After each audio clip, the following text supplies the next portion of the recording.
వాళ్ళే లెక్కలు వేసుకుంటున్నారు. దానికి ఎక్స్ప్లెనేషన్ వాళ్ళు ఇవ్వాలి కదా. అదేదో ప్రజాస్వామ్యబద్ధమైంది, చాలా న్యాయమైనది, వాళ్ళకి ఆ హక్కు ఉన్నట్టు, అదేదో ప్రపంచంలో ఎక్కడ లేని ఫీట్ అయినట్టు, అలాంటిది మేము చేస్తున్నాం, విన్యాసం చేస్తున్నట్టు వాళ్ళు చూపడము. ఇక్కడ ఈ పక్కేమో ఒకరిని డిస్క్వాలిఫై చేసేది ప్యూర్లీ స్పీకర్ డిస్క్రిప్షన్, ఆయన తీసుకునే కాలం. స్పీకర్ అది ఒక వ్యవస్థ, సపరేట్ ఆఫీస్. దానికి సంబంధించి ఇన్ని దురుద్దేశాలు ఆపాదించడం అది ఏ రకంగా కరెక్ట్? మీరైనా అడగడమైనా ఇది అడగండి ముందు వాళ్ళు. కీలక వ్యాఖ్యలు చేశారు. వైఎస్ కుటుంబం చీలిందంటే దానికి కారణం జగన్మోహన్ రెడ్డి అని వాడతారు. చేతులారా జగన్ గారు చేసుకున్నది ఇదంతా. షర్మిల గారు గత 4 రోజుల క్రితం 5 రోజుల క్రితం హఠాత్తుగా రాష్ట్రంలో ఇక్కడ రాజకీయ తెర మీద ప్రత్యక్షం రావడమే ఒక కంటిన్యూస్గా ఒక హోరు క్రియేట్ చేయాలని ప్రయత్నం చేయడము, తన తిట్టే కార్యక్రమము, ఉపన్యాసాలు, వ్యంగ్యాస్త్రాలు రకరకాలు చూస్తూనే ఉన్నారు, అందరూ చూస్తున్నారు. సరే, ఆమె మాట్లాడిన మాటలకు సంబంధించి అన్నిటికీ సమాధానాలు ఎందుకు ఇవ్వాల్సిన అవసరం లేదంటే, ఇక్కడ రాజకీయాల గురించి కానీ, ఇక్కడ జరుగుతున్న అభివృద్ధి కానీ, ఇంకొకటి కానీ, రాష్ట్ర వ్యవహారాల గురించి కానీ ఆమె ఏమి అవగాహన ఉన్నట్టయితే లేదు, కనపడట్లా. అందువల్లే మాట్లాడే మాటల్లో అసలు దేనికి ఒకదానికి ఒకటి పొంతన ఉండట్లా. నా దృష్టిలో అయితే ఏదో ఎలక్ట్రీషియన్ కాంపిటీషన్ పిల్లలు ప్రిపేర్ అయి ఉంటారు, వాళ్ళకి ఆ సబ్జెక్ట్తో సంబంధం లేదు, ఎక్కడో తీసుకుంటారు, ప్రిపేర్ అవుతారు, ముక్కును పడతారు, బట్టి పెడతారు, పోయేసి దాన్ని డెలివరీ చేస్తారు. అలాగే కనపడుతుంది. ఇకపోతే ఈ ఫ్యామిలీ దీనికి సంబంధించి ముఖ్యమంత్రి గారు నిన్న అన్న కాంటెక్స్ట్ కానీ, అంటే గతంలో అది వాస్తవం. కాంగ్రెస్ పార్టీ రాజశేఖర రెడ్డి గారి ఆశయాలను తుంగలో తొక్కి, ఆయన పథకాలని పక్కకు తోసి, ఆయన కోసం మరణించిన వాళ్ళ కుటుంబాలను పరామర్శించాలని ఓదార్పు యాత్ర చేపడితే అడ్డంగా దానికి నో చెప్పి, దాని తర్వాత కక్ష సాధింపు చర్యలు మొదలుపెట్టి వేధిస్తూ ఉన్నప్పుడు అది షర్మిలమ్మకు తెలుసు. ఫైనల్గా సోనియా గాంధీ దగ్గర కలిసినప్పుడు జగన్మోహన్ రెడ్డి గారు, విజయమ్మ గారు, షర్మిలమ్మ గారు వాళ్ళు ముగ్గురే ఉన్నారు. అక్కడ ఏం జరిగింది అనేది కూడా ఆమెకు తెలుసు. సరే, అది గతం అయిపోయిన తర్వాత అంత మాత్రాన రాజకీయ పరంగా దారులు వేరు కాకూడదని ఎవరు అమలు. ఇక్కడికి వచ్చేసరికి కుటుంబాన్ని చీల్చడం అనేది ఆయనన్న కాంటెక్స్ట్. ఆ రోజు ఎప్పుడైతే బయటకు వచ్చి పార్టీ పెట్టగానే బాబాయ్ వాళ్ళ చిన్నాన్నను వివేకానంద రెడ్డి గారికి మంత్రి పదవి ఇచ్చడం, ప్రలోభ పెట్టడం, ఆ తర్వాత పోటీకి దించడం, విజయమ్మ గారికి పోటీగా, ఇవన్నీ అందరూ చూశారు. బట్ ప్రజలు దే చోజ్ జగన్మోహన్ రెడ్డి గారు సరైన వారసుడు అనుకున్నారు, పార్టీకి పట్టం కట్టారు. ఆ తర్వాత రెస్ట్ ఈజ్ హిస్టరీ అందరం చూస్తున్నాం. తర్వాత ఇప్పుడు జరుగుతున్నది ప్రత్యక్షం. లేకపోతే షర్మిలమ్మకి ఇక్కడ ఎవరి ద్వారా ఆమె ఇక్కడ ఏపీలో కానీ ఉభయ తెలుగు రాష్ట్రాల్లో ఎవరి ద్వారా తెలుసు? రాజశేఖర రెడ్డి గారి బిడ్డగా తెలుసు, జగన్మోహన్ రెడ్డి గారి చెల్లెలుగా తెలుసు. జగన్మోహన్ రెడ్డి గారు రాజశేఖర రెడ్డి బిడ్డగా ఆ రోజు మొదలుపెట్టిన ప్రస్థానం తర్వాత ఇప్పుడు అది సొంతంగా తనంతట తాను ఒక ప్రవాహంలాగా, మహా ఉధృతమైన ప్రవాహంలాగా అప్రతిహతంగా ముందుకు సాగుతోంది. అంటే వాటిని అవపోసన పట్టి ఆయన ఆశయాలను, ఆయన ఆలోచనలు, రాజశేఖర రెడ్డి గారి ఆలోచనలు, ఆశయాలు, ఈయన వాటిని మనసావాచ నమ్మి వాటిని మరింత ఫైన్ ట్యూన్ చేసి ఇంప్లిమెంట్ చేస్తున్నారు. కాబట్టి అది ఏదో పార్టీని ప్రొటెక్ట్ చేయడంలో కావచ్చు, విలువలను పాటించడంలో కావచ్చు, నిజాయితీగా నిబద్ధతగా వ్యవహరించడంలో కావచ్చు, నిబ్బరంగా అడుగులు వేయడంలో కావచ్చు, ఎన్ని ఆటుపోట్లైనా తట్టుకోవడంలో కావచ్చు, ఇంక్లూడింగ్ అక్రమ కేసుల్లో జైల్లో పెట్టడం దగ్గర నుంచి, ఇంక్లూడింగ్ తెలుగుదేశం పార్టీ అధికారంలో ఉన్నప్పుడు 23 మందిని పోస్ట్ చేసి ప్రలోభ పెట్టి పశువులు కొన్నట్టు చంద్రబాబు కొన్నప్పుడు కూడా ఎక్కడా చెల్లించలేదు. ఆ రకంగా సొంతంగా ఎదిగారు. ఈరోజు జగన్మోహన్ రెడ్డి గారి తండ్రి గారు రాజశేఖర రెడ్డి గారు అని చెప్పుకునే రోజులు వచ్చే, విచ్ ఈజ్ ఏ తండ్రికైనా గర్వకారణం. ఆ దీంతోనే ఆమె ఈరోజు షర్మిలమ్మ ఇక్కడికి వచ్చినా, లేదా ఆమెకు ఏదన్నా కొంత గిరాకీ ఉండి ఎవరన్నా కాస్త ఇచ్చేసి గుర్తించినా దానివల్ల వచ్చింది. అది కూడా కాదనట్లేదు. ఆఫ్టర్ ఆయనకు రాజశేఖర రెడ్డి గారి బిడ్డ, జగన్మోహన్ రెడ్డి గారి చెల్లెలుగా ఆ కుటుంబంలో ఆ ప్రథమంగా ఉండే ముగ్గురికి ఇప్పుడు తల్లి జగన్మోహన్ రెడ్డి గారు, చెల్లెలు, వాళ్ళకి ఇచ్చే గౌరవం పార్టీ కార్యకర్తలు అందరూ ఇస్తారు, అభిమానులు అందరూ ఇస్తారు, గుండెల్లో పెట్టుకుంటారు. కానీ ఈరోజు క్వశ్చన్ చేసే ముందు ఏదైతే ఆమె రైజ్ చేసిన క్వశ్చన్, కుటుంబాన్ని చీల్చుకునేది నీ చేతులారా అని అన్నప్పుడు నాకు అర్థం కాని విషయం ఒక్కటే, ఏదంటే ఇంత శ్రమ పడ్డాము, ఇంత కష్టపడితే నాకు అన్యాయం జరిగింది అన్నారు. ఏ అన్యాయమో చెప్పాలి, స్పష్టంగా చెప్పాలి. ఇదిగో నాకు ఈ అన్యాయం చేశారని. ఏదైనా పదవుల పంపకంలో అన్యాయం చేశారా? పదవుల పంపకంలో అన్యాయం, పదవులు ఇవ్వలేదు అని అంటే ఒక రాజకీయ పార్టీ కానీ ప్రజాస్వామ్యంలో కుటుంబం పదవులు పంచుకోవడానికి ఉందా? ఇప్పుడు పదవుల్లో భాగస్వామ్యం, అధికారంలో భాగస్వామ్యాలు ఉంటాయా? అది సబబేనా?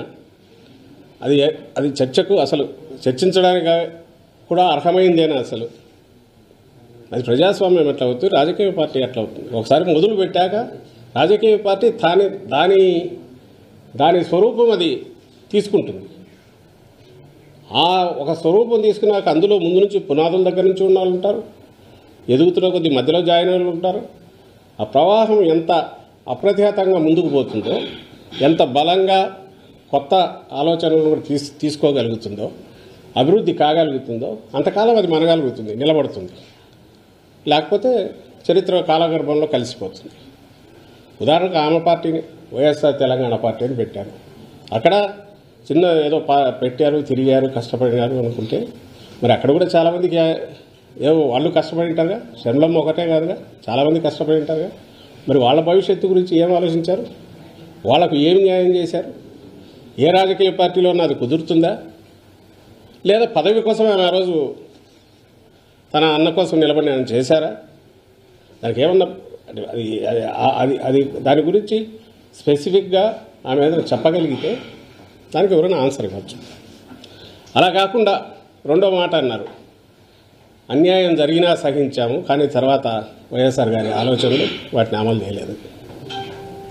ఫస్ట్ దానికైతే ఖచ్చితంగా ఆన్సర్ ఇవ్వాలి. ఏమన్యాయం చేశారు, ఏమన్యాయం జరిగింది? ఆ రోజు అందరూ కష్టపడ్డారు. జగన్మోహన్ రెడ్డి గారు ఆ రోజు అడుగులు వేశారంటే ఆయన సొంత మాటల్లోనే లక్షలాది మంది కార్యకర్తలు కదిలారు, నాయకులు కదిలారు, త్యాగాలు చేశారు, ఇంక్లూడింగ్ హిమ్సెల్ఫ్ సఫరింగ్. ఆయన సఫర్ కాకపోతే అక్రమ కేసుల్లో 16 నెలలు జైల్లోకి పోవాల్సిన అవసరమే ఉంది అనుకో. కాంగ్రెస్ హైకమాండ్ ఆ రోజు వాళ్ళు డిక్టేట్ చేసిన దాని ప్రకారం ఊకొట్టి ఉంటే ఆయనకు వాళ్ళ మాటల్లోనే చెప్పారు క్యాబినెట్లోకి తీసుకునేవాళ్ళం, తర్వాత ఫ్యూచర్లో సీఎం అయ్యేవాళ్ళు. ఏం ఆస్తులు లేకనా ఆయనకు, లేక బతకలేకనా? ఒక ఒక ఒక ఒక పాయింట్ దగ్గర డిఫర్ అయి ఓదార్పు యాత్ర వద్దనడంలోనే రాజశేఖర రెడ్డి గారి ఆలోచనలకో ఆయన ఆశయాలకో కాంగ్రెస్ పార్టీ అంటే సోనియా గాంధీ కానీ రాహుల్ గాంధీ కానీ వాళ్ళు సమాధి కట్టాలని చూస్తున్నారు. వాటిని సజీవంగా ఉంచాలి, ఆచరణలోకి చేతనైనంత తీసుకురావాలి అనే ఉద్దేశం అది కూడా ఇమిడి ఉంది దాంట్లో. రాజశేఖర రెడ్డి గారు ప్రేమించిన ప్రతి గుండె ఆయన ఎందుకు అభిమానించిందంటే ఆయనలో ఉన్న కరుణ, మానవత్వం, ఒక మంచి పరిపాలకుడుగా ఉండడము, మేలైన పాలకుడుగా తమ బాగోగులు చూసుకుంటున్నాడని ఏదైతే ఒక భరోసా ఉందో అది నేను ఆయన బిడ్డగా ఇవ్వాలి అని జగన్మోహన్ రెడ్డి గారు అనుకున్నది కూడా ఓదార్పులో ఉంది. అలాంటి ఓదార్పు యాత్రను ఎప్పుడైతే వాళ్ళు అడ్డుకున్నారో, కంటిన్యూ చేశాక హెరాస్మెంట్ ఏ స్టేజ్కి పోయిందో మీకు తెలుసు. ఇలా కాదని సొంత బాబాయిని పక్కకు, ఆయన చిన్నాన్నను పక్కకు లాగి ప్రలోభ పెట్టి మంత్రి పదవి ఇచ్చాక బయటకు వచ్చేసారు. వచ్చి పార్టీ పెట్టాక ఇంకా హెరాస్మెంట్ ఎక్కడికి పోయింది? 16 నెలలు అక్రమ కేసుల్లో పెట్టారు. ఆ కేసులు నడుస్తూనే ఉన్నాయి. అవి అక్రమ కేసులు అనే విషయం ఆ పార్టీ నాయకులే పదే పదే వాళ్ళే చెప్పారు. ఇంక్లూడింగ్ ఇప్పుడు రాజకీయ దీంట్లోకి వచ్చిన, తెర మీదకి వచ్చిన, అప్పట్లో ఇన్వెస్టిగేట్ చేసిన లక్ష్మీనారాయణ గారు కూడా ఆ కేసు దాని స్వరూపం ఎంతంటే ఇదిగో ఇంతే, ఇంతకుమించి లేదని ఆయన కూడా చెప్పారు అప్పట్లో ఇన్వెస్టిగేటివ్ ఆఫీసర్. అది కూడా ఒక ఆరోపణ, దానికి సంబంధించి మాత్రమే జరిగింది. ఇవన్నీ అక్రమ కేసులు. ఇందులో కేసే లేదు. రామోజీరావు షేర్లు, ఒక షేర్ 5,30,000కు పోయినప్పుడు ఇది 360కు పోవడంలో ఏది సాక్షి షేరు ఏ రకమైన స్కామ్ ఉంది? ఇచ్చేవాడు కొనేవాడి మధ్య అగ్రిమెంట్తో జరిగిన ఒక ఒప్పందంతో షేర్ ట్రాన్స్ఫర్ అయ్యి ఫిజికల్గా అసెట్స్ ఉండి రోజు లక్షలాది కాపీలు పత్రిక వస్తుంటే అది ఏ రకంగా అక్రమం అవుతుంది? ఇది మ్యూచువల్ అగ్రిమెంట్తో జరిగిన డీల్ అయినప్పుడు ఇందులో కేసు ఏముందని అన్ని రకాలుగా చేసిన ఇప్పటికీ నడుస్తుంది. ఆ కేసు దాని కేసు ఉంది. ఎందుకు ఇంతగా ప్రొలాంగ్ చేసి చెప్తున్నానంటే అంతు చూడాలి జగన్మోహన్ రెడ్డి గారిది అని చెప్పి ఆ రోజు కాంగ్రెస్ పార్టీ చేసిన ప్రయత్నాలన్నీ నేలకు కొట్టిన బంతి ఎట్లయితే పైకి గుర్తుంది. జగన్మోహన్ రెడ్డి గారు అంత ఎదిగారే, పైకి ఎదిగారంటే అందులో లక్షలాది కార్యకర్తలు, వైఎస్ఆర్ గారి అభిమానులు, అలాగే నాయకులు, స్వచ్ఛందంగా ఆయనతో అడుగుల్లో అడుగు వేసి నడవడం, అందులో షర్మిలమ్మ గారి పాత్ర ఉంది, విజయమ్మ గారి పాత్ర ఉంది. ఏదో ఒక లెవెల్లో అందరిది ఉంటుంది. ఉండబట్టే ఈరోజు ఇది నడుస్తుంది, ఇప్పటికీ నడుస్తుంది. అది వేరు. రాజకీయ పార్టీగా అవతారం ఎత్తాక ఒకటి ఏదైనా వ్యవస్థ తయారయ్యాక ఆ పార్టీ అధికారంలోకి రావాలనే ప్రయత్నం చేశాక, అధికారంలోకి వచ్చి నిలబడాలన్నాక ఆర్గనైజేషన్ పరంగానో ఇంకోటో న్యాయాలు చేయడము లేదా దగ్గరికి తీసుకోవడం అనేది అవి డిఫరెంట్ రకరకాల పారామీటర్స్ మీద నడుస్తుంటాయి. అది ఏ పార్టీ అయినా. అందులో అత్యంత పారదర్శకంగా న్యాయం చేసే ప్రయత్నం చేసిన పార్టీ ఏదైనా ఉంటే అది వైఎస్ఆర్ కాంగ్రెస్ పార్టీ. అందుకే ఈరోజు ఈ కార్యకర్తలు ఆయనతో అచంచల విశ్వాసంతో ఆయనతో అడుగులు వేస్తున్నారు, నాయకులు కానీ అందరూ. పార్టీ ఇంత బ్రహ్మాండంగా ఉంది. ఇది ఒక పార్ట్. రెండవది, ఆమె చెప్పినది ఇంత జరిగినా, నాకు అన్యాయం జరిగినా కనీసం రాజశేఖర రెడ్డి గారి ఆశయాలు అమల్లోకి వచ్చినాయా, ప్రజలకు మేలు జరిగిందంటే ఒక్కటంటే ఒక్కటి కూడా లేదంటున్నారు. ఇంకా అది విన్నాక ఏమనాలో అర్థం కావట్లేదు.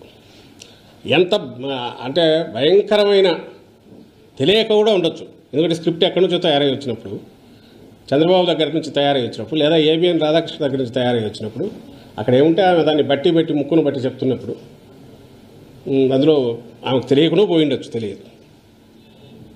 ఆమె ఎంతవరకు పోతున్నారంటే, ఆ రోజు రాజశేఖర రెడ్డి గారు ఫీజు రీయింబర్స్మెంట్ పెట్టారు, ఈరోజు అసలు లేదు అంటారు. ఆ రోజు ఆరోగ్యశ్రీ ఇది పెట్టారు, ఈరోజు లేదు. ఆ రోజు రైతుకు ఇది వచ్చింది, ఈరోజు లేదు. అసలు ఎక్కడ రైతులకు సంబంధించి ఈరోజు ఇచ్చినంత భరోసా, అది నేమ్ సబ్సిడీలు కానీ, ఇంకో ఇన్పుట్ సబ్సిడీ కానీ, క్రాప్ ఇన్సూరెన్స్ కానీ, క్రాప్ ఇన్సూరెన్స్ లేదంటారు. తీసుకున్న రైతులందరూ ఏమనుకుంటారు ఇప్పుడు? అంటే ఇంత అబద్ధం పచ్చిగా తెలియక ఆడిండొచ్చు, తెలిసి ఆడారని కూడా తెలియదు. ఎందుకంటే స్క్రిప్ట్ ఇస్తే చదివారు కాబట్టి. బహుశా చంద్రబాబు నాయుడు కూడా అనాలకు సాహసం చేయడం, ఎందుకంటే తను ఇక్కడ ఉన్నాడు కాబట్టి ఇంకేదో దాంట్లో అవకతవకలనొచ్చు, లేదంటే నా చంద్రన్న కానుక లాంటి పథకాలు ఈరోజు లేవనొచ్చు, అట్లాంటి జరగలడు. కానీ ఇంత అడ్డగోలు అబద్ధం అయితే ఆయన రాడు. ఆమె అంటుంది, ఆమె తిట్లు తింటుంది లేనుకొని స్క్రిప్ట్లో రాయించాడేమో తెలియదు చంద్రబాబు నాయుడు గారు. కానీ అది అందరికీ తెలుసు, మీకు మీడియాకు తెలుసు, అందరికీ తెలుసు. ఈరోజు వాటికి మరింత పదును ఎలా పెరిగింది. ఆరోగ్యశ్రీ ఆ రోజు ఉన్న దాని దగ్గర ఈరోజు 3000 ప్రొసీజర్స్ ఎట్లా పెంచారు, 25 లక్షల వరకు లిమిట్ ఎట్లా పెంచారు, ఎలిజిబిలిటీ 5 lakh per annum ఎట్లా చేశారు, 80%, 85-90% దాకా ప్రజలు ఎట్లా కవర్ అవుతున్నారు, కుటుంబాలు కవర్ అవుతున్నాయి. ఇవి నిజం కదా. ఫీజు రీయింబర్స్మెంట్ అప్పట్లో 30-35 వేలు ఇస్తున్నది, ఈరోజు 100% ఇస్తున్నది. నిజం కాదా? మరి ఎట్లా అనగలిగారా? ఇక్కడ నేమ్ ఎనీథింగ్. ఎక్కడ రాజశేఖర రెడ్డి గారి ఆశయాలు ఈయన మర్చిపోయారు, వెనకవేశారు. ఆయన మరింత పదునెక్కించారు, మెరుగుపరిచారు, వాటిని వ్యవస్థీకృతం చేశారు. ఇంక్లూడింగ్ డెలివరీ సిస్టమ్ కిందికి తీసుకెళ్లారు. నేను ఇది ఎక్స్ప్లెనేషన్ లాగా ఇవ్వట్లే, ప్రజలకు చెప్తున్నాం. ఆమె అనే మాటల్లో ఆమెగా మిగిలిన వాళ్ళు ఎలాగో అంటున్నారు. ఈరోజు ఈ కేవలం జగన్మోహన్ రెడ్డి గారి చెల్లెలనే ఏకైక అర్హత, రాజశేఖర రెడ్డి గారి బిడ్డ జగన్మోహన్ రెడ్డి గారి చెల్లెలనే ఏకైక అర్హతతో సోనియా గాంధీ వాళ్ళు తెచ్చి ఈ పోస్ట్ ఇస్తే అక్కడి నుంచి ఇక్కడికి వచ్చి ఇమ్మీడియట్ మొదలు పెట్టి రోజు రోజుకు అటాక్ పెంచుతున్న దాంట్లో ఇంత అబద్ధాలు కనపడుతున్నాయి. ఇవి ప్రజలు గమనించాలి, ప్రజలకు చెప్తున్నాం. ఇంకో విషయం కూడా చెప్పదలుచుకున్నాం. షర్మిలమ్మ గారికి సంబంధించినంత వరకు 2.5 ఏళ్ళు పార్టీ అక్కడ, నాకు తెలిసి 2.5 ఏళ్ళు తెలంగాణలో పెట్టినట్టున్నారు, వైఎస్ఆర్ తెలంగాణ పార్టీని.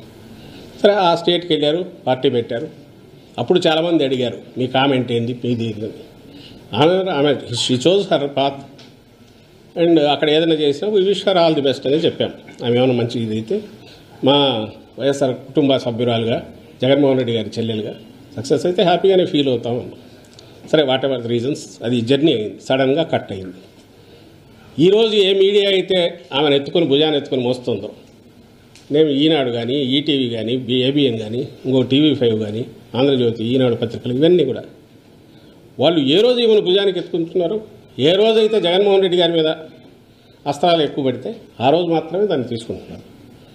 తెలంగాణలోనే గమనించండి, ఆమె అంత చేస్తే జగన్మోహన్ రెడ్డి గారు అన్నవి మాత్రమే హైలైట్ చేస్తారు.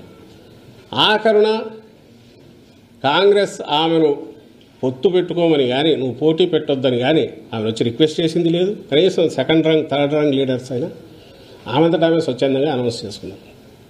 రిజల్ట్ వచ్చినాక, అమ్మ నువ్వు చేసినందువల్ల మాకేదో ఇంత మేలు జరిగిందని ఎవరైనా థ్యాంక్స్ చెప్పారా?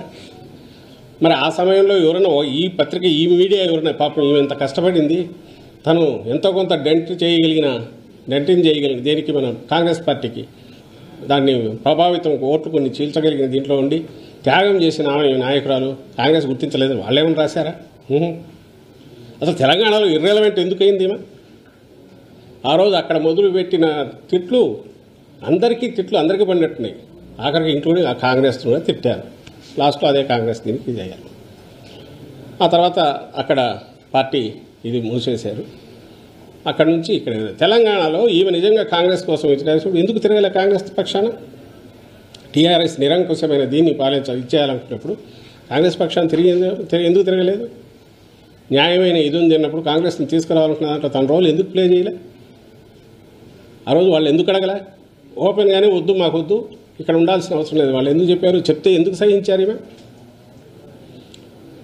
ఈ మధ్య ఇటీవల కూడా అక్కడ ముఖ్యమంత్రి రేవంత్ రెడ్డి ఆయన ఎవరో Radhakrishna open heart surgery open heart with Radhakrishna RK surgery అని వచ్చింది సరే ఓపెన్ హార్ట్ విత్ ఆర్కేలో దాంట్లో మాట్లాడుతూ ఏమంటాడు? రాజశేఖర రెడ్డి గారు అప్పట్లో టీఆర్ఎస్ నుంచి మిగిలిన వాటి నుంచి వలసలను ప్రోత్సహించి డిఫెక్షన్స్ ప్రోత్సహించడం వల్ల ప్రకృతి దాన్ని ఎట్లా కేర్ తీసుకోవాలని అట్లా తీసుకుంది. అర్థమేమండి? అంటే ఆయన మరణించింది దానివల్లనే కదా. వేరే మీనింగ్ ఏమొస్తుంది నాకు అర్థం అట్లా. ప్రకృతికి ఈ డిఫెక్షన్స్కి సంబంధం ఏముంది? ప్రకృతి ఎక్కడ వర్షం పడి ఆగుతుంది పంటన అయిపోవడానికి. మరి అన్నప్పుడు ఆ పార్టీలో కనీసం అలాంటి పార్టీలో ఈ రోజుకు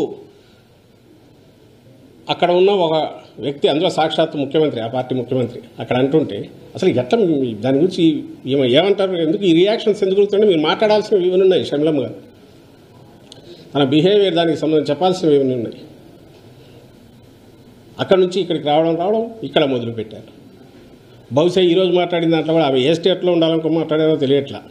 ఏది వైఎస్ఆర్ గారి ఆశయాలు అవి అమలు కావట్లేదు, ఈ రాష్ట్రంలో అసలు పాలన అనేది సరిగా లేదు, సంక్షేమం లేదు, ప్రజల మేలు గురించి పట్టించుకోవట్లేదని ఎప్పుడైతే అన్నారో అది ఆమె ఆంధ్రప్రదేశ్లో ఉండి మాట్లాడుతున్నా అనుకున్నారో లేక తెలంగాణలో మాట్లాడుకున్నారో నాకైతే అర్థం కాదు. ఇంత డొల్లతనంతో అసంబద్ధతతో కూడిన వీటి గురించి ఎందుకు రెస్పాండ్ కావాల్సి వస్తుంది ఏమాత్రమన్నా అంటే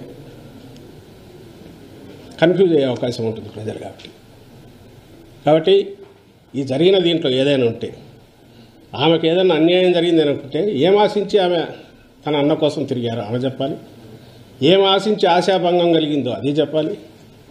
రాజకీయాలు అనేవి కేవలం పదవుల పంపకం కుటుంబంలో పంచుకోవడానికే లేక అది ఒక పార్టీ అనేది ఒక హెల్దీగా ఉండాలంటే బ్రాడర్ డెమోక్రటిక్గా అందరూ ఇన్వాల్వ్ అయ్యి కుటుంబానికి అతీతంగా నడవాలన్నా ఏది ఆదర్శప్రాయమైంది మీరు మీడియా కూడా ఆలోచించాలి. ఈరోజు జగన్మోహన్ రెడ్డి గారు వేస్తున్న అడుగులు కానీ పార్టీని నడుపుతున్న తీరు కానీ ప్రభుత్వంలో కుటుంబానికి సంబంధించి పరిమితం చేయడం కానీ ఎక్కడికక్కడ చేయడం అనేది అదే ఆదర్శప్రాయమైనది. ప్రజలు ఎన్నుకున్నది రాజకీయ పార్టీని, ఆ పార్టీ నాయకుడిగా అధినేతగా జగన్మోహన్ రెడ్డి గారి ఆలోచనలు నచ్చాయి. And regional party more so in regional party ఎవరైతే దాన్ని హెడ్ చేస్తున్న నాయకుడు ఉన్నాడో ఆయన ఆలోచనలు, ఆయన వ్యవహార శైలి, ఆయన ఇవి దిశానిర్దేశం చేస్తాయి. ఆయన వాటిని బట్టే ప్రజలు కూడా జడ్జి చేసుకుంటారు.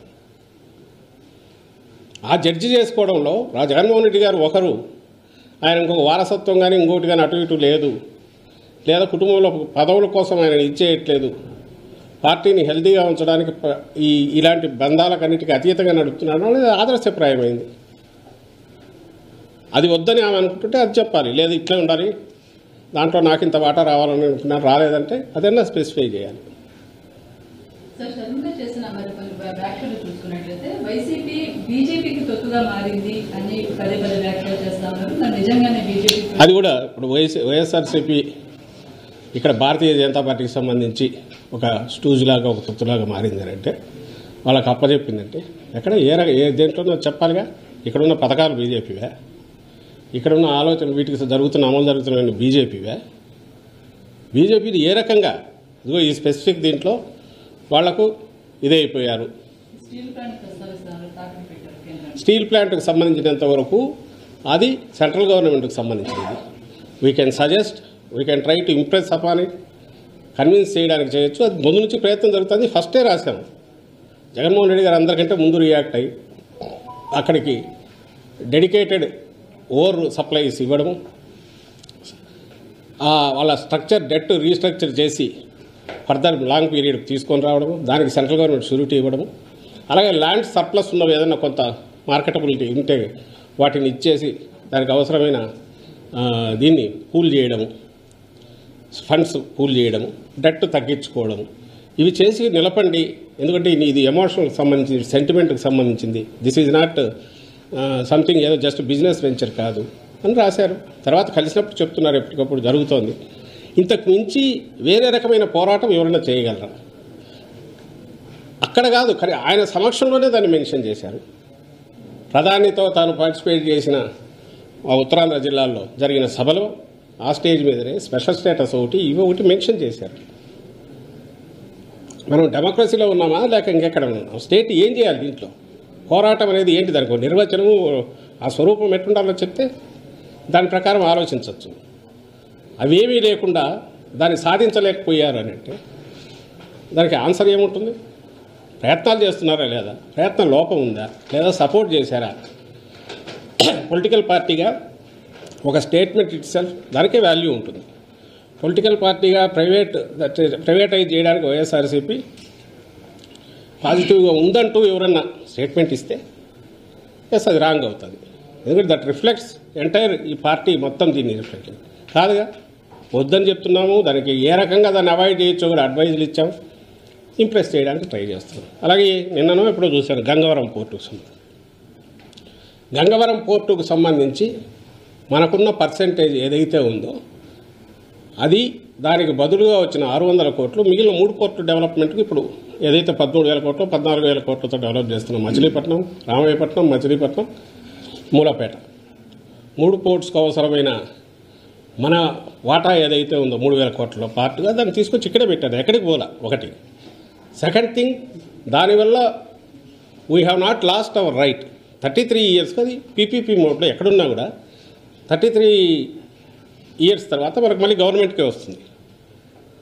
ఇది కాక రెవెన్యూ షేరింగ్ ఏదైతే ఉందో సర్టన్ పర్సెంటేజ్ ఉంది, 2%, 1.5%, 2% ఉన్నట్టు అది కంటిన్యూ అవుతుంటుంది.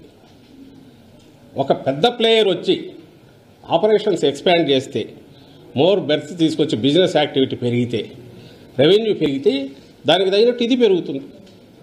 ఇది ప్రపంచం మొత్తం చేస్తున్నది. అండ్ ఇప్పుడు టేక్ ఓవర్ చేసిన గ్రూప్, పెద్ద గ్రూపు, దానికి ఉన్న వాటేమంటారు ఇందులో ఈ లాజిస్టిక్ రిలేటెడ్ దీంట్లో ఉన్న ఎక్స్పర్టైజ్ కానీ, ఎక్స్పీరియన్స్ కానీ, లేదా ఇన్వెస్ట్మెంట్ పెట్టగలిగింది కానీ ఆల్రెడీ వాళ్ళు ఇన్వెస్ట్మెంట్ కూడా పెంచి పెద్దది చేస్తున్నారు. ఆపరేషన్స్ పెరిగే కొద్దీ ట్యాక్స్ రూపంలో పెరుగుతుంది, ఈ 2% ఇది వచ్చేది పెరుగుతుంది, స్టేట్ రెవెన్యూ ఓవరాల్ పాజిటివ్ దీంట్లోకి పోతుంది. ఇట్లా ఆలోచించడంలో ఏ రకమైన ఇది ఉంది? ఆమె టక్కున ఒక మాట అనేసి 600 కోట్లకు 70,000 కోట్లు అమ్మేసే ఇది చేశారంటే దానికి తలాతోక ఉండే ఆర్గ్యుమెంట్ అనేది, దానికి ఎక్స్ప్లెనేషన్ ఇంత ఇవ్వాల్సి వస్తుంది. మణిపూర్ ఇష్యూ షర్మిలమ్మ వైఎస్ఆర్టీపీ అధ్యక్షురాలుగా ఎక్కడ తెలంగాణలో ఉన్నప్పుడే జరిగింది, మొదలుపెట్టింది. మరి అప్పుడు ఎందుకు మాట్లాడలేదో నాకు అర్థం కావట్లా. అప్పుడు ఆమె అజెండాలో ఎందుకు అర్థం లేదో నాకు అర్థం కావట్లా. మన ఆవేశం క్వశ్చన్ చేశారు జగన్మోహన్ రెడ్డి గారిని, మరి అక్కడ ఎందుకు మాట్లాడలా? అక్కడ ఎందుకు పోరాటం చేయలే? ఇక్కడికి వచ్చి రాగానే నేరుగా బీజేపీని ఇది అమ్ముడుపోయారంటూ మణిపూర్ ఇష్యూ తీసుకొని దాన్ని పెట్టి క్రిస్టియన్ వీళ్ళకి అన్యాయం జరిగింది, గుండెలు మండిపోతున్నాయని ఎందుకన్నారు? అజెండా క్లియర్గా కనపడట్లేదా? ఇది ఆమె అనుకున్నది కాదు. చంద్రబాబు నాయుడు గారు ఆయన లక్ష్యం 2-3 ఉన్నాయి. యాంటీ ఇన్కంబెన్సీ ఓట్ ఏదైనా ఉంటే మొత్తం గొంపగుత్తుగా ఆయనకు రావాలి. అలాగే వైఎస్ఆర్సీపీకి క్లోజ్ టు ఇట్స్ హార్ట్ ఉన్న మైనారిటీస్ కానీ, క్రిస్టియన్ మైనారిటీస్ కానీ, ఎస్సీలు కానీ, ఎక్కడైనా వీలైతే ముస్లిం మైనారిటీలు, క్రిస్టియన్ మైనారిటీ, ఎస్సీలకు కానీ డెంట్ ఏమైనా పడేటట్టు దాన్ని చూడాలి. ఆ పర్పస్ కోసం ఆమెను తీసుకొచ్చారు. అందుకే ఆమెతో అవే మాటలు మాట్లాడిస్తున్నారు, అవే పలుకులు ఆమె రిపీట్ చేస్తున్నారు. అంతకుమించి మళ్ళీ ఆయనకు కొంచెం ఎక్కువైనా ఇష్టం లేదు. ఎందుకంటే యాంటీ ఇన్కంబెన్సీ ఒకటి కొంచెం వాళ్ళు తీసుకోకపోతే అది మళ్ళీ తనకు ఎక్కడ దెబ్బ కొడుతుందో అని ఆయన భయం కూడా ఉంది. సో ఈ కంట్రోల్డ్ దీంతో నడుపుతున్న ఒక ప్రచారం, దుష్ప్రచారం రాదా ఆ స్ట్రాటజీ తప్ప చంద్రబాబు గారిది. అందులో ఈమె కేవలం ఒక చిన్న పావు, అంతకుమించి దీనికి వేరే ఇది లేదు. సీఎం మాట్లాడిన కొన్ని వ్యాఖ్యలు చర్చనీయాంశంగా మారే ఇప్పటికిప్పుడు దిగిపోవాల్సిన పరిస్థితి వచ్చినా కూడా నాకు ఇబ్బంది లేదు, బాధ లేదు, సంతోషంగానే ఉన్నారు. అంటే ఎన్నికల ముందు ఈ వ్యాఖ్యలు ఓటమికి సంకేతాలని ప్రతిపక్షాలు చూస్తున్నారు. అమ్మ, జగన్మోహన్ రెడ్డి గారి విలక్షణమైన వ్యక్తిత్వం. ఆయన రాజకీయాల్లో కూడా రాజకీయ నాయకుడిగా, పార్టీ అధ్యక్షుడిగా ఏదైనా సరే ఆయన ఏది తన హక్కు అనుకోడు. చంద్రబాబు అనుకుంటాడు, ఎందుకంటే తను ఇప్పుడు బాధ్యతతో అధికారం లెక్క రాలి. అందుకని చంద్రబాబు నాయుడు వస్తే ఈరోజు వస్తే 2075లో ఏం చేస్తానో చెప్తాడు. తను ఉండేది ఎంతకాలం ఉంటాడో ఫిజికల్గా అది లెక్క పక్కకు తీస్తే 50, 75 పెంచుకుంటూ పోతాడు. కానీ మన దేశంలో ఉన్న దీని ప్రకారం, మన రాజ్యాంగం ప్రకారం, మన ఎన్నికల వ్యవస్థలో 5 ఏళ్లకే ప్రజలు ఇచ్చేది అధికారం. ఆ స్పృహ పూర్తిగా జగన్మోహన్ రెడ్డి గారికి ఉంది కాబట్టి ఆ రోజైనా ఎన్నికలు 19 ఎన్నికలకు ముందైనా ఇప్పుడైనా ప్రజలే మొత్తం నిర్ణేతలు, ఓటర్ మొత్తం నిర్ణయిస్తాడు. మనకున్న కాల పరిమితి 5 ఏళ్ళు. 5 ఏళ్ల తర్వాత ఫ్రెష్గా వెళ్ళాలి, మళ్ళీ బ్లెస్సింగ్స్ కోరాలి. ఆ కోరేటప్పుడు మనం ఏమేం చేశామో చెప్పుకోగలగాలి. 19కి ముందు హోప్ క్రియేట్ చేశారు, ఇప్పుడు ఆ హోప్ను రియలైజ్ చేశారు కాబట్టి ఇవి చెప్పుకొని వెళ్తామంటూ ఆ కాంటెక్స్ట్లో క్వశ్చన్ మీరు గమనించారు. ఏమడిగాడు ఆయన?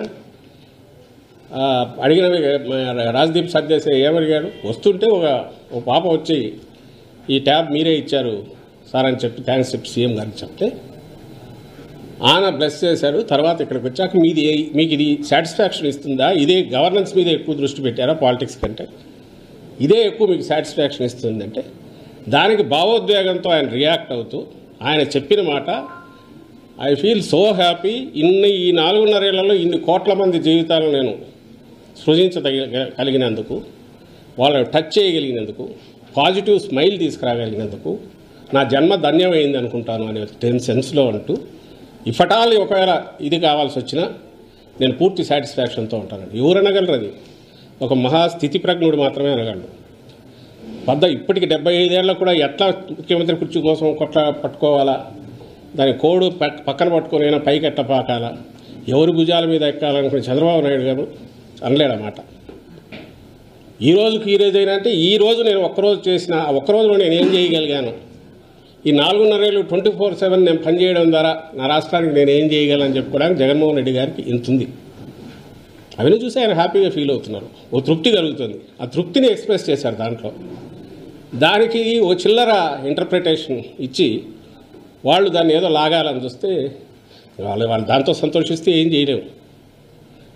అలా కాకుండా ఈయన నిజంగా మీరు చెప్పండి, ఇప్పుడు కాదు నెక్స్ట్ 30 ఏళ్ళు నేనే ఉంటా, నన్ను ఎవరు దించలేరు అని అంటే అది కరెక్టా? డెమోక్రసీలో చెల్లుతుంది ఆ మాట? అంటే అది ఎవరైనా హర్షిస్తారా? ఇది వినయంతో, వినమ్రతతో ప్రజలకు పట్టం, ప్రజలే నిర్ణేతలని గుర్తించిన ఒక మంచి నాయకుడు, ఒక స్టేట్స్మెన్ మాత్రమే మాట్లాడగలిగిన మాట నిన్న ఆయన అన్నాడు. ఆ మొత్తం మాట చూస్తే అదే ధ్వనిస్తుంది. అట్ట కాక ఇంకో రకంగా ఏదన్నా ధ్వనిస్తే వాళ్ళు నేననేది వాళ్ళ చిల్లరతనం అన్నా ఉంటుంది, లేకపోతే భ్రమలో వాళ్ళకు వాళ్ళు 2 రోజులు మాకు ఏదో మంచి రోజులు ఉన్నాయని అనుకోవడానికి ఉపయోగపడుతుంది. అని వాస్తవం అయితే ఇది. సార్, ఇండియన్ టుడే 3 కోట్లు గవర్నమెంట్ ప్రజాధనాన్ని అప్పనంగా ఇచ్చి కార్యక్రమాలు పెట్టించుకున్నారని మీడియాలో. ప్రభుత్వం సంబంధించినంత వరకు ఏదైతే అవుట్ రీచ్ చేసిన ప్రజలకు చేసినవన్నీ ఇవి చేశాము, దీనివల్ల ఈ ప్రయోజనాలు కలిగినాయని చెప్పేది అందరూ చేసేదే. అయితే మేమేమి చంద్రబాబు నాయుడులాగా దావోస్ పోయి ఊరగాయ పప్పు లేదా ఏదో తోటకూర పప్పు బిర్యానీలు పెట్టి ఎవరెవరిని నుంచి తీసుకుపోయి మా ఈ కల్చర్ అంటే ఇదని చెప్పి అట్లా చేయలే కదా. ఆయన ఎడ్యుకేషన్లో ఫార్ రీచింగ్ రిఫార్మ్స్ ఏవైతే టేకప్ చేశామో, ఏవైతే ఈరోజు సబ్స్టాన్షియల్ రిజల్ట్స్ ఇస్తున్నాయో, ఏదైతే నెక్స్ట్ జనరేషన్ సాలిడ్ ఫౌండేషన్ మీద నిలబెడుతున్నాయో వాటిని ప్రొజెక్ట్ చేస్తున్నాం, షోకేస్ చేస్తున్నాం.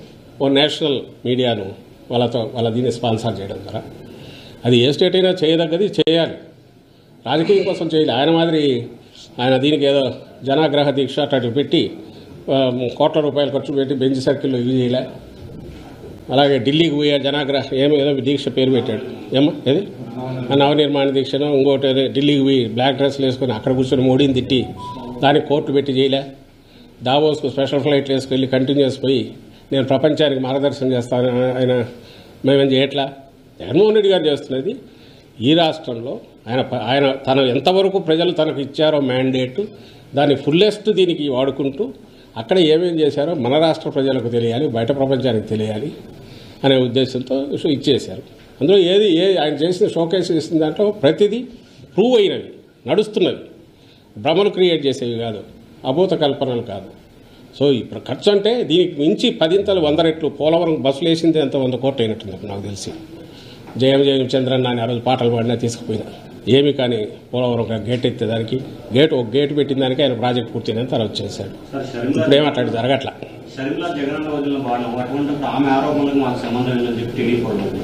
ఎవరు మరి ఎందుకు అంత వాళ్ళ ఆక్రోశం? చంద్రబాబుకి తన పంతం చూసుకోవచ్చు కదా. ఆయన ఎందుకు చెల్లెలకు అన్యాయం రోడ్డు మీద పనిచేశాడు, ఇవి చేశాడని ఎందుకు మాట్లాడుతున్నాడు ఆయన? ప్లస్ ఆయన మాటతో సహా తనేమంటున్నాడో వాళ్ళ పార్టీ ఏమంటుందో అవే ఈ నోట్లోకి ఎట్లా వచ్చాయి? వాటికి ఆయన ఆన్సర్ ఇవ్వాలిగా. ఏ ఒప్పందం కుదిరింది? ఏబిఎన్ రాధాకృష్ణ కంటిన్యూస్ ఏ రకంగా మానిటర్ చేస్తున్నాడో వాళ్ళ పేపర్లో ఎందుకు అంత కవరేజ్ వస్తుంది? సడన్గా ఈ మాటలన్నీ ఎట్లా వచ్చాయి? వీటన్నిటికీ వాళ్ళ ఎక్స్ప్లెనేషన్ ఇవ్వాలా. మాకు సంబంధం లేదని ఒక పక్కంటూ ఇదే రాజకీయాల్లో నిర్ణయించేట్టు నిర్దేశించేట్టు వీళ్ళ కుటుంబం దానికి సంబంధించి బయట ఎందుకు మాట్లాడాలా? మరి అంత సీనియర్ నాయకుడు కదా, ఎందుకు మాట్లాడుతున్నాడు ఆయన?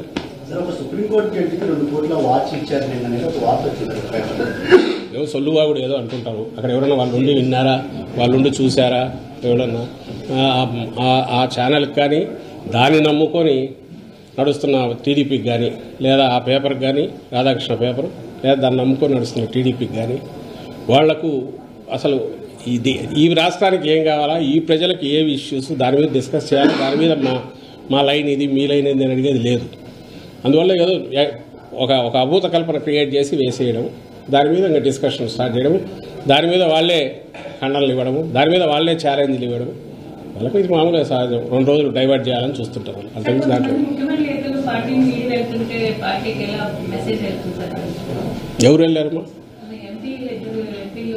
ఎవరమ్మా? అవును, ఎవరు గూడూరు ఎక్కడ కావచ్చు. ఇప్పుడు ఎప్పుడైతే వివిధ కారణాల్లో కృష్ణదేవరాయలు గారికి సంబంధించి అయితే చెప్పారు నరసరావుపేట బీసీకి ఇవ్వాలని అనుకున్నారు. ఆయనకు తను అక్కడే ఆయన అట్లనే ఆయనకు అన్యాయం గుంటూరు వెళ్ళమని చెప్పారు. అందరికీ తెలిసింది, మీ మీడియాలో వచ్చింది. ఆయన కూడా చెప్పారు, ఆయనకు అది ఇష్టం లేదు, నేను అక్కడే కావాలన్నారు. తర్వాత ఇంకా ఒకసారి ఆ నిర్ణయం తీసుకున్నాక అది వాళ్ళ వ్యక్తిగతమైన విషయం అవుతుంది. దానికి మేమెట్లా కామెంట్ చేస్తాం? అలాగే ఇంకెవరు చిన్నవి ఎక్కడన్నా వాళ్ళకు కావాల్సినవి రాలేదను వ్యక్తిగతమైనవి ఎప్పుడు ఉంటాయి. దాన్ని ఇది చేయడానికి ట్రై చేస్తాం, నచ్చ చెప్పడానికి ట్రై చేస్తాం, కన్విన్స్ చేయడానికి ట్రై చేస్తాం, అందరినీ కలుపుకోవడానికి ట్రై చేస్తాం. కొన్ని కుదురుతాయి, కొన్ని కుదరవు.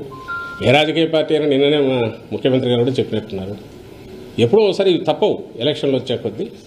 యాజ్ ఇట్ ఈజ్ అందరినీ అదే టీంను పెట్టుకుని పోవడం అనేది కుదరదు. కొన్ని మార్పులు జరుగుతాయి, బాధ్యతలు మారుస్తారు.